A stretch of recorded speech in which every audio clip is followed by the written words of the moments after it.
Alright team, this has been my main microphone, but today we have a new contender at a very reasonable $39. We've got 43 plus 3 decibels, supports high quality 192 gigahertz plus 120/24 bit recording.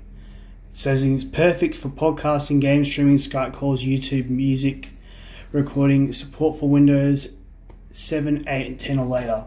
I'm going to test it on my phone anyway, see if it works. If not, we're going to hook it up to the dirty work laptop. So, your little standard little bit. I was quite impressed with all the little things it comes with. You don't get any of this with a blue microphone. You just get the standard little tripod. But the question is that because they made the microphone so cheap that they had to make up for it? Got your sock, got your little holder. Here's your Grand Mac Daddy. Here's your little manual. Check assembly list, your table clamp, your mic windsock.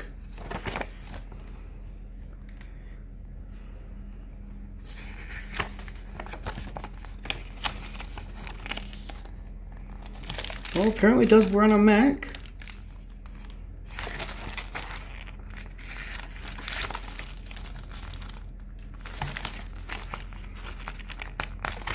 But we will see if it works on the phone. For all you mad Among Us streamers out there. I'll play the game myself. It's a bit old, but it looks pretty fast.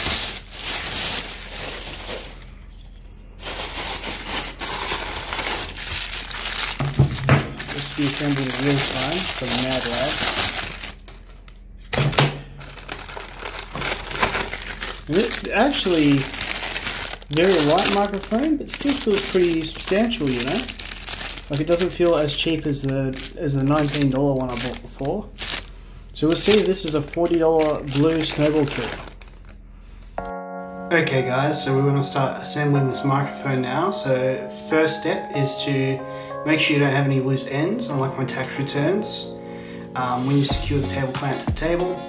So come through, I did try and attach it to the left hand side of the table, but it doesn't extend out that far. So it's just going to have to be a little bit in the way, but that's alright. So once you've got everything nice and tight, you just want to plug in the male end of the mic stand.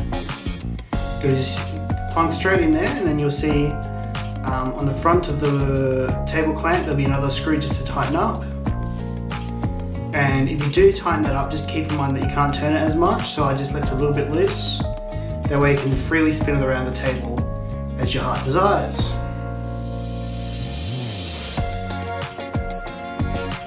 So then you want to get the mic holder, or the microphone clip, and the streets are mean, so you want to keep that clip handy. And you put your windsock on, and your little pop filter, and last but not least, of course, the cord itself. Now we're going to let you guess which microphone that I recorded that on, and I'm going to use this USB-C to USB adapter to connect it to my phone. First little test would be, does the voice recorder app that's native to Samsung actually recognize it? And if it recognises it, it means that it probably will work. And as you can see, it did. So we'll be using the external microphone, which is fantastic. So it's already doing better than the other Anko microphone that I bought before. So yeah, as you can see, it's picking it up, which means you can record straight off your phone if you've got an app like Mosenbean to do sort of streaming or whatever. And so all this from the unboxing has been recorded on the Anko microphone. And just as a bit of a sound comparison, now we're going to look at the blue snowball. Alright guys, now we're recording off the blue microphone. I'll let you decide which one's better. So yeah, there's a direct comparison, so you can decide if it's worth 2 1/4 times the price. Or 2 1/3, I should say.